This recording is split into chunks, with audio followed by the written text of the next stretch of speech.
হয়ে গেছে বন্ধুরা বড়ার তরকারি। নমস্কার বন্ধুরা, কুলদীপ কিচেনে আরেকটি নতুন পর্বে আপনাদের সবাইকে অনেক অনেক স্বাগত। বন্ধুরা, আপনারা সবাই কেমন আছেন? আশা করি খুব ভালো আছেন। বন্ধুরা, আজকে কোনো মাছ মাংস কিচ্ছু বানাবো না। আজকে নিরামিষ রান্না করব। যেইভাবে আমার মা রান্না করতো ঠিক ওইভাবেই রান্না করার চেষ্টা করব। আশা করি আপনাদের ভালো লাগবে। তো ভিডিওতে সাথে থাকেন। তা আসেন আপনাদের দেখাচ্ছি কি রান্না করব। বন্ধুরা, আজকে আমি বানাবো ছোলার ডাল ভিজিয়ে রেখেছি। এটা বড়া করব, বড়া করে তরকারি করব। তো ডাল ভালোভাবে ভিজিয়ে অনেকক্ষণ ধরেই রেখেছিলাম, পুরো ভালোভাবে হয়ে গেছে। এবার মিক্সারে পেস্ট করে নেব ডালগুলো। শিলে বাটার হাতে টাইম নেই বন্ধুরা।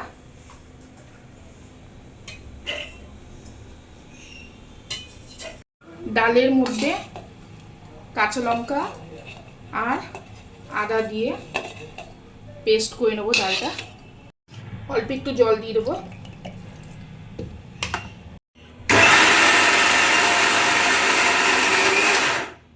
বন্ধুরা, এইভাবে পেস্ট করে নিয়েছি আর বাকি ডালটু এই মিক্সারের কাপে দিয়েছি।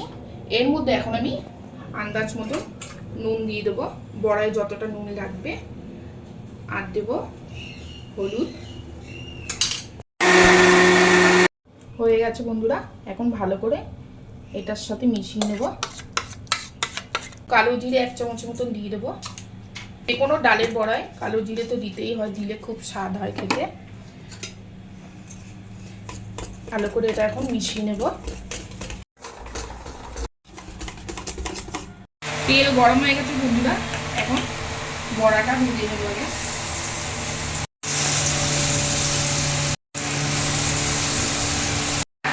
এই ছোলার ডালটা মিক্সারে যখন আমি পেস্ট করলাম, বেশি স্মুথ করিনি, একটু মানে ভাঙা ভাঙা আছে। এরকমভাবে করলে ডালটা বড়াটা ভাজলে আর যখন মানে বড়াটা মুখে করলে খেতে ভালোও লাগে।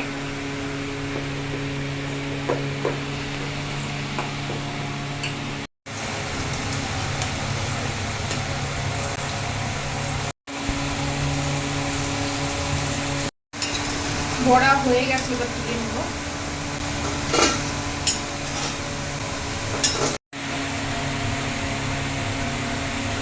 বন্ধুরা, বড়া ভাজি না বলতেই মেয়ে বলছে মা বড়া দাও, গরম গরম ভাজা খাবো। ভালোই লাগে খেতে। মেয়েকে দিচ্ছে এখন। মেয়ে খেয়ে দেখুন এরকম হচ্ছে, খেয়ে বলবে শোনা ঠিক আছে। এই যে আমার ছোট মেয়ে বড়া খাচ্ছে এখন। গরম গরম যখনই বড়া ভাজবো প্রথমেই বাটি দিয়ে হাজির হয়ে যায়, যেটা বাচ্চারা করে। কেমন হয়েছে বড়া শোনা? ভালো হয়েছে। ঠিক আছে, খাও।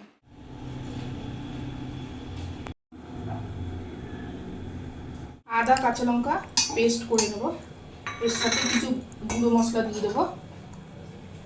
ধনের গুঁড়ি, জিরের গুঁড়ি 2 চামচ, ধনের গুঁড়ি 1 চামচ দিলাম, জিরের গুঁড়িটা বেশি দিয়েছি। আর লঙ্কার গুঁড়ো 2 চামচ, আর একটু গোলমরিচের গুঁড়ো। অল্প করে জল দিয়ে এখন পেস্ট করে নেব।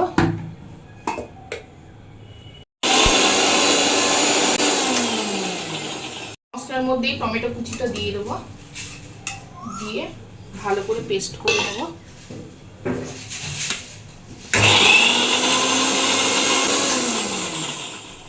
হয়ে গেছে বন্ধুরা পেস্ট করা। এখন রান্নাটা করে নেব। কড়াই গরম হয়ে গেছে, তেলটা দিয়ে দেবো। তেল গরম হয়ে গেছে, এখন ফোড়নে যা যা লাগবে সব নিয়ে নিচ্ছি বন্ধুরা। তেজপাতা, গোটা গরম মশলা, দারচিনি, লবঙ্গ, এলাচ একটা, শুকনো লঙ্কা, গোটা জিরে ফোড়নে দিয়ে দেবো।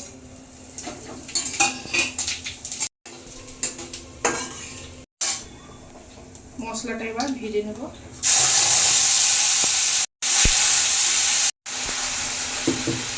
মিক্সারে কাপটা ধুয়ে জলটা দিয়ে দেবো। মশলাটা ভালো করে একটু কষাবো। মশলা দিয়ে সুন্দরভাবে তেল ছেড়ে দিয়েছে। এখন টক দই দিয়ে দেবো, ভালো করে ফাটিয়ে রেখেছিলাম। যখনই টক দই দেবেন গ্যাসটা সিম করে দেবেন। তাহলে কি হয়, টক দইটা ফাটে না। নুন দিয়ে দেবো পরিমাণ মতো, আর দেবো হলুদ, চিনি দিয়ে দেবো বন্ধুরা অল্প করে, যেহেতু টক দই দিয়েছি চিনি তো দিতেই হবে। মশলা দিয়ে তেল ছেড়ে দিয়েছে, খুব সুন্দরভাবে মশলাটা কষানো হয়ে গেছে বন্ধুরা। এবার জল দিয়ে দেবো। তরকারিতে জাল হয়ে গেছে ভালোভাবে, এবার বড়াগুলো দিয়ে দেবো।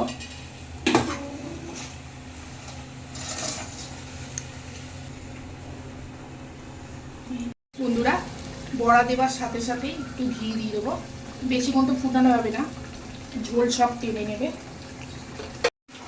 আর গরম মশলা দিয়ে দেবো। হয়ে গেছে বন্ধুরা বড়ার তরকারি। বন্ধুরা ছোলার ডালের বড়ার তরকারি হয়ে গেছে নিরামিষ। এইভাবে বাড়িতে আপনারা নিরামিষ রান্না করে খেয়ে দেখবেন, দারুণ লাগে খেতে। আমার ভিডিওটি আপনাদের ভালো লাগলে দয়া করে সাবস্ক্রাইব করবেন, লাইক করবেন, কমেন্ট করবেন, শেয়ার করবেন। বন্ধুরা আমার পাশে থাকবেন। আর এতক্ষণ সাথে থাকার জন্যে আপনাদের সবাইকে অনেক অনেক ধন্যবাদ।